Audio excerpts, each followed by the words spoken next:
मुख्यमंत्री अशोक गहलोत की अध्यक्षता में विधायक दल की बैठक आयोजित होगी।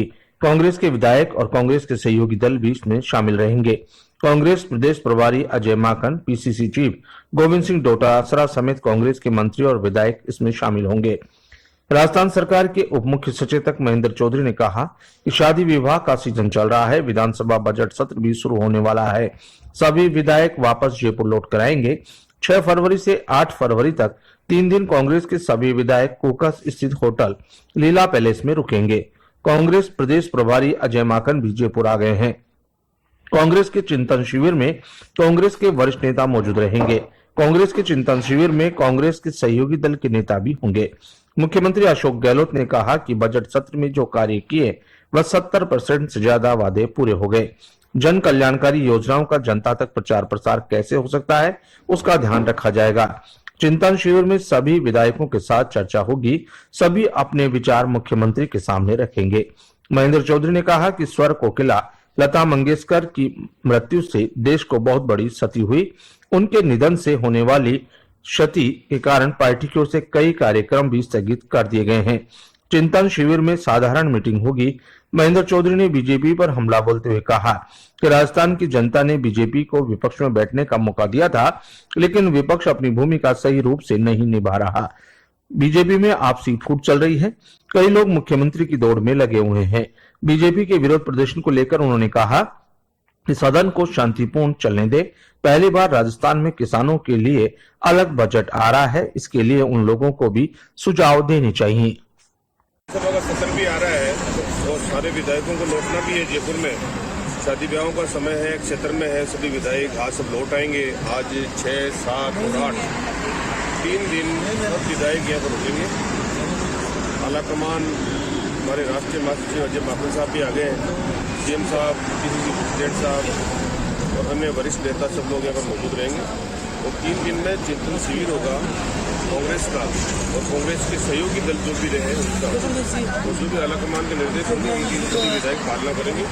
बजट सत्र बहुत अच्छे ढंग से चले और राजस्थान के लोग भी मुख्यमंत्री अशोक गहलोत जी ने पिछले बजट में जो कार्य किए और 70% से ज्यादा वादे पूरे भी हो गए।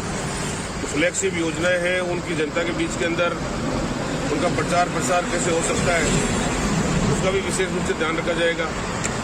और विधानसभा सत्र में के दौरान आने सभी विधायकों को की उपस्थिति, उनकी भूमिका, फ्लोर मैनेजमेंट सबके बारे के अंदर चर्चा होगी सदन में आज यहाँ पर 2-3 दिन के अंदर। और जो भी विचार आएंगे तो माननीय आज लता मंगेशकर का नहीं। देखिए, ये तो बहुत बड़ी क्षति हुई है हमारे देश के लिए। संगीत के माध्यम से लता मंगेशकर जी ने जो स्थान प्राप्त किया वो कभी प्राप्त नहीं किया जा सकता। वो हमें बड़ी क्षति हुई है उसके लिए। और जो भी यहाँ पर इस प्रकार के प्रोग्राम के बारे में कोई चर्चा की जा रही थी वो सब स्थगित कर दिए गए। खाली एक साधारण मीटिंग होगी, चर्चा होगी, बातचीत होगी। इसके अलावा किसी प्रकार के ऐसे कोई कल्चर, सांस्कृतिक ऐसे कोई प्रोग्राम नहीं होंगे, क्योंकि देश का झंडा भी जब राष्ट्रीय शोक हो गया, आधा झुका रहेगा, तो हम लोगों ने भी उसका विशेष रूप से ध्यान रखेंगे। क्योंकि अलवर का मामला है, इन पर लगातार सरकार को घेरने के लिए रणनीति बनाई है। वो कह रहे हैं कि हम घेरेंगे सरकार को। क्या किस तरह से रहेगा सामने? देखिए, राजस्थान की जनता ने जब 2018 में चुनाव हुआ तो भारतीय जनता पार्टी को विपक्ष में बैठने का मौका दिया।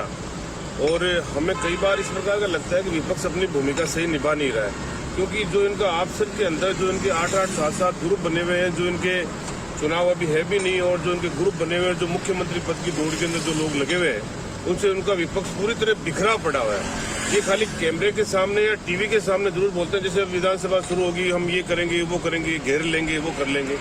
कभी भी देखा आपने, पिछले बजट भी आया था, उससे पहले भी बजट आया, चौथा बजट आएगा, ऐसा कुछ नहीं होगा। मैं एक डिप्टी चीफ व्हिप होने के नाते उनसे अपील भी करूंगा कि सदन को वो गरिमा तरीके से चलने देवे। राजस्थान सरकार की जो योजनाएं हैं, राजस्थान सरकार का जो बजट आ रहा है, और 70% लोग जो खेती पर आधारित रहते हैं, किसान हैं, और पहली बार राजस्थान में सरकार ने 3 साल काम किए हैं, उनकी समीक्षा होनी चाहिए। कहीं कोई चूक हुई है तो आने वाले 2 सालों में उनकी पूर्ति कैसे हो, उसके लिए हम लोग बात करेंगे। आने वाले 2 साल जो बचे हैं, इनमें और कौन कौन से पेंडिंग इश्यूज बहुत सारे जो रह रहे हैं, उनको हम जल्दी जल्दी कैसा पूरा कर सके, जिस उम्मीदों से जनता ने सरकार चुनी थी। अगर वो कुछ ऐसे मुद्दे रहे हुए हैं, जैसे मैं स्पेशली कहना चाहूँगा मदरसा para teachers, Rajiv Gandhi para teachers और शिक्षाकर्मी, ऐसे बहुत सारे मुद्दे हैं संविदा कर्मियों के नियमितीकरण के जो सरकार के सामने एक चैलेंज भी है और जनता को, पूरी प्रदेश जनता को हमसे उम्मीद है वो करने की।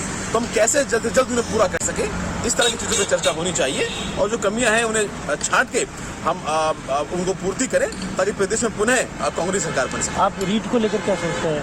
आप क्या मेरा ये मानना है कि जिस तरीके से एसओजी ने कार्रवाई की है, देखिए कमियां हो सकती हैं, लेकिन सरकार की जिम्मेदारी बनती है कि उन कमियों को ढूंढे और कहीं कोई चूक हुई है तो उन पर कार्रवाई हो। और जिस तरीके से एसओजी कार्रवाई कर रही है ये सरकार का हिस्सा है, एसओजी भी सरकार का हिस्सा है। जो कार्रवाई हुई है वो सरकार ने ही की है। तो निश्चित तौर पे मुख्यमंत्री जी बिल्कुल इंटॉलरेंट है भ्रष्टाचार के खिलाफ और इस तरह की धांधलीबाजियों के खिलाफ। और मुझे लगता है कि जहाँ जहाँ जो भी अगर इनमें इन्वॉल्व है तो सामने आएगा और सजा मिलेगी। नहीं, लेकिन क्या परीक्षा रद्द होनी चाहिए या फिर एससी को डिमांड आ रही है सीटें बढ़ा? मुझे लगता है कि अभी इन्वेस्टिगेशन चल रही है और अच्छी चीज अच्छे दौर में चल रही है। ये पहले चला जाए कि डैमेज अगर हुआ है तो कितना हुआ है जी ना, उसके साथ